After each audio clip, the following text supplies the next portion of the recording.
শুধুমাত্র মুসলিম ইমাম নিজ ধর্মের মানুষকে সতর্ক করার কারণে ইসকন থেকে সেই ইমামকে শেষ করে দেওয়ার হুমকি ও পরে গুম করা হয়েছে এবং গতকাল তাকে পঞ্চগড় বর্ডারে শেকলে বাঁধা অবস্থায় পাওয়া গেছে।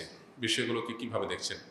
খুবই দুর্ভাগ্যজনক একটা বাস্তবতা এবং আপনারা সবাই কম বেশি জানেন যে আমাদের দেশে আসলে দীর্ঘদিন পর্যন্ত উগ্র হিন্দুবাদী সংগঠন ইসকন তারা সন্ত্রাসী কর্মকাণ্ড করে আসছে।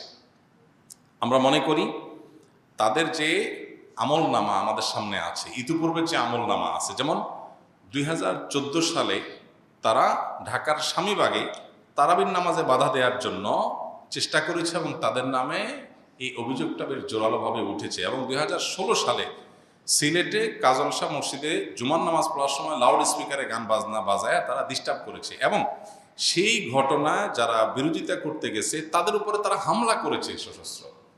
আপনি পার্শ্ববর্তী দেশ ভারতে মুসলমানরা যেখানে সংখ্যালঘু সেখানে এই ধরনের কথা চিন্তা করা যায় যে একজন ইমাম নিজ ধর্মের মানুষদেরকে সতর্ক করেছে, তথাকথিত প্রেমের ফাঁদ থেকে মুসলিম মেয়েদেরকে বাঁচাবার জন্য সতর্ক করেছে, এইটুকু কাজ করার কারণে তাকে হুমকি দিয়ে শেষ পর্যন্ত তাকে উঠায় নিয়ে যাওয়া এবং সেকলে বাঁধা অবস্থায় পাওয়া যাওয়া। যারা হুমকি দিয়েছে, যাদের নামে যাদের তরফ থেকে হুমকি দেওয়ার চিঠিগুলো সোশ্যাল মিডিয়াতে এসেছে, গণমাধ্যমে উঠে এসেছে, তারা তাকে গুম করে এই জুলুম তার প্রতি করে থাকবে, সেটা খুব স্বাভাবিক। যদিও বিষয়টা তদন্ত করে প্রমাণিত হওয়ার পর আমরা আরো জোর গলায় বলতে পারবো, স্পষ্ট বলতে পারবো, কিন্তু এটা বোঝা যাচ্ছে দিনের আলোর মতো অভিযোগটা অন্তত তোলা খুব স্বাভাবিক। তো এরকম একটা ঘটনা অন্য কোনো দেশে সম্ভব না, এদেশে যতটা সম্ভব। দীর্ঘদিন পর্যন্ত হিন্দুত্ববাদকে এদেশে যেভাবে পেলে পুষে বড় করা হয়েছে, এটা দুর্ভাগ্যজনক একটা পরিণতির দিকে আমাদেরকে নিয়ে যাচ্ছে। আমরা সাধারণ যে সমস্ত হিন্দু ভাই বোন আছে, আমাদের সমাজে বসবাস করেন, যাদের সাথে আমাদের সামাজিক সহাবস্থান আছে, তারা তাদের ধর্ম পালন করছেন, তারা তাদের মতো করে বসবাস করছেন, আমাদের সাথে কোনো প্রকার তাদের খারাপ কোনো সম্পর্ক নেই। তাদের সাথে একজন মুসলমান হিসাবে আমাদের সামাজিক অবস্থানের ক্ষেত্রে কোনো প্রকার ত্রুটি থাকা উচিত না, ইসলাম আমাদেরকে সেটাই বলে। অতএব সেটা আপন জায়গায় ঠিক আছে, কিন্তু হিন্দুত্ববাদ প্রতিষ্ঠা করতে গিয়ে এই যে ইসকন এবং তাদের যে বিভিন্ন উস্কানি ইতিপূর্বে হয়েছে 14 সালে 16 সালে, এমনকি এই যে গত বছর 2024-এ চট্টগ্রামের যে আপনার কি বলে আইনজীবী যে হত্যাকাণ্ডের ঘটনা ঘটলো, সবাই কম বেশি আপনারা জানেন। এই আইনজীবী হত্যাকাণ্ডের ঘটনায় তাদের অবস্থান, তাদের সম্পৃক্ততা দিনের আলোর মতো পরিষ্কার। সারা দেশে মুসলমানরা কিন্তু শান্ত ছিল, আমরা শান্ত থাকতে বলেছি, আইন হাতে তুলে নিতে নিষেধ করেছি, আজও পর্যন্ত তার বিচার কিন্তু কার্যকর হয়নি, শাস্তি কেউ পেয়েছে, এটা চূড়ান্ত হয়নি। এটা খুবই দুর্ভাগ্যজনক বাস্তবতা। 2019 সালে চিটাগাংয়ের বিভিন্ন স্কুলে মুসলমান শিশুদেরকে তারা প্রসাদ বিতরণ করেছে, এই বিষয়টি দিনের আলো মতো পরিষ্কার এবং বিভিন্ন নিউজে উঠে এসেছে। এবং তাদেরকে হরে রাম হরে কৃষ্ণ জপতে বাধ্য করার বা তাদেরকে দিয়ে জপানোর এই অভিযোগও তাদের ব্যাপারে উঠেছে 2019 সালে। এরপরে আসুন উগ্র হিন্দুত্ববাদীদের যৌন আগ্রাসন, এটা তো এখন অহরহ। বইতে যে ঘটনা তোলপাড় হয়ে গেল, সে ছেলে এখন গ্রেপ্তার হয়েছে, যদিও তার নামে মামলা হয়েছে, সেখানে মামলার অভিযোগের মধ্যে স্পষ্ট লেখা আছে সে উগ্র হিন্দুত্ববাদী সংগঠন ইসকনের সাথে সম্পৃক্ত। তাহলে এখানে মুসলিম মেয়েদেরকে তথাকথিত প্রেমের ট্র্যাপে ফেলে তাদেরকে যে যৌন অত্যাচার, তাদের উপরে নিপীড়ন তাদের উপরে করা হচ্ছে। গাজীপুরে যে মেয়েটা 13 বছর উপর তারপরে হয়েছে, এই ঘটনাগুলো আজকে ঘটছে তা শুধু না, এটা দীর্ঘদিন থেকে ঘটে আসছে এবং সেটা চরম একটা পর্যায়ে পৌঁছে গেছে। কারণ কি? এর অন্যতম বড় কারণ হলো আমাদের দায়িত্বশীল যারা আছে তারা এই বিষয়গুলোকে সিরিয়াসনেসের সাথে মোকাবেলা করেন নাই। সাম্প্রদায়িক সম্প্রীতি এদেশে বজায় থাকুক আমরা চাই, কিন্তু যারা উস্কানিগুলো দেয় তাদেরকে দমন না করে শুধুমাত্র মুসলমানদেরকে শান্ত থাকতে বলা এবং সাম্প্রদায়িক উস্কানি যেন না হয় সেজন্য বলা, এটা হাস্যকর।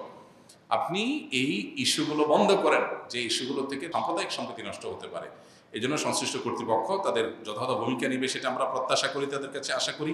2014 সালের অভিযোগ করার কারণে মসজিদের ইমামকে গ্রেপ্তারের হুমকি উল্টা দেওয়া হয়েছে। 16 সালে সিলেটের ঘটনার প্রেক্ষিতে মুসল্লিদের উপরে গুলি চালানোর ঘটনা, গ্রেপ্তারের ঘটনা ঘটেছে। তার মানে এই হিন্দুত্ববাদীরা আমাদের প্রশাসনের একটা অংশকে তারা কিনে ফেলেছে এবং তারা সাধারণ হিন্দু ভাই বোনরা যারা আমাদের দেশে বসবাস করছেন তাদের এই শান্তিপূর্ণ বসবাসটাকে বাধাগ্রস্ত করছে। অতএব এদের বিরুদ্ধে এই হিন্দু ভাই বোনদেরও মুখ খোলা উচিত। আমি মনে করি এই নিষিদ্ধ সন্ত্রাসী সংগঠন, এই সন্ত্রাসী সংগঠনটা নিষিদ্ধ হওয়া উচিত এবং এই সমস্ত কার্যক্রম বাংলাদেশে ব্যান করা উচিত। তা না হলে বাংলাদেশের মতো এরকম সাম্প্রদায়িক সম্প্রীতির উজ্জ্বল উদাহরণ পৃথিবীর আরেকটা দেশ খুঁজে পাওয়া কঠিন, যেখানে হিন্দু মুসলিম মিলেমিশে বসবাস করছেন শত শত বছর ধরে, যুগ যুগ ধরে। সেখানে এই ঐতিহ্য আমাদের নষ্ট করার জন্য তারা পায়তারা করছে।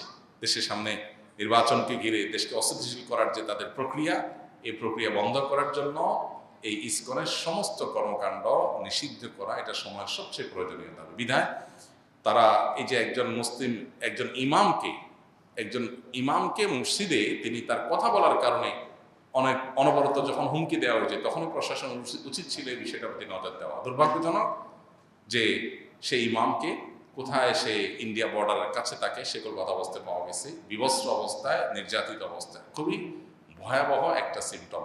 যদি এই সমস্ত ঘটনা পরিকল্পিতভাবে কেউ কোনো ফাঁদ তৈরি করে করছে কিনা, মুসলমানদেরকে অশান্ত করার জন্য করছে কিনা, সেটাও ভাববার মতো বিষয়। এই জন্য আমাদের খুবই সুচিন্তিত পদক্ষেপ নিতে হবে, বুঝে শুনে, জোশে জজবায় কোনো ভুল কাজ করা যাবে না। কিন্তু এই সন্ত্রাসী সংগঠন এবং তাদের কার্যক্রম এটা বন্ধ করার জন্য এই সমস্ত ইস্যুগুলো যথেষ্ট। একটা সমাজকে অস্থিতিশীল করবার জন্য যারা এরকম দীর্ঘদিন পর্যন্ত প্রকাশ্যে তারা সংখ্যালঘু হয়ে সংখ্যাগরিষ্ঠ মানুষদেরকে উস্কানি দিচ্ছে, মানুষ কতক্ষণ ধৈর্য ধারণ করবে?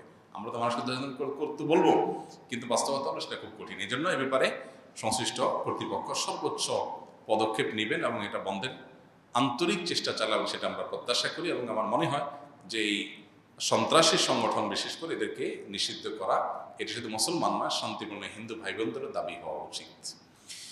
এরপর প্রশ্ন হলো, আমি পরিবার সহ বাসে যাতায়াত করাকালীন এশার আজান হয়, বাসায় আসতে আসতে রাত 12টা বেজে যায়, এমত অবস্থায় এশার নামাজ আদায় করা যাবে কিনা? রাত 12টার সময় এশার নামাজ আদায় করলে আদায় হয়ে যাবে।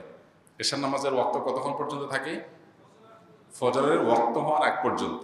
ফজরের ওয়াক্ত সুবে সাদিক যখন হয়, তাহাজ্জুদের ওয়াক্ত যখন শেষ হয় তখন। এখন বর্তমানে এই সময়টাতে, অর্থাৎ এখন যে অক্টোবর মাস চলছে, এই অক্টোবর মাসের শেষের দিকে, এখন ঢাকায় ফজরের ওয়াক্ত শুরু হয় কয়টায়? 4:50 বা 4:30 পরে।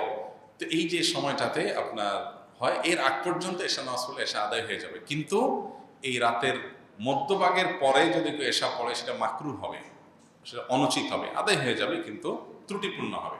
এই জন্য উচিত হলো আগে আগে পড়ে ফেলা। এখন কোনো কারণে আপনি সফরে ছিলেন, কোনোভাবে নামাজ পড়ার সুযোগ নাই, রাতে কোথাও নামলে বিপদ হতে পারে, সেক্ষেত্রে আপনি বাসায় গিয়ে রাত 12টা নামাজ পড়েছেন, ইনশাআল্লাহ নামাজ আদায় হয়ে যাবে।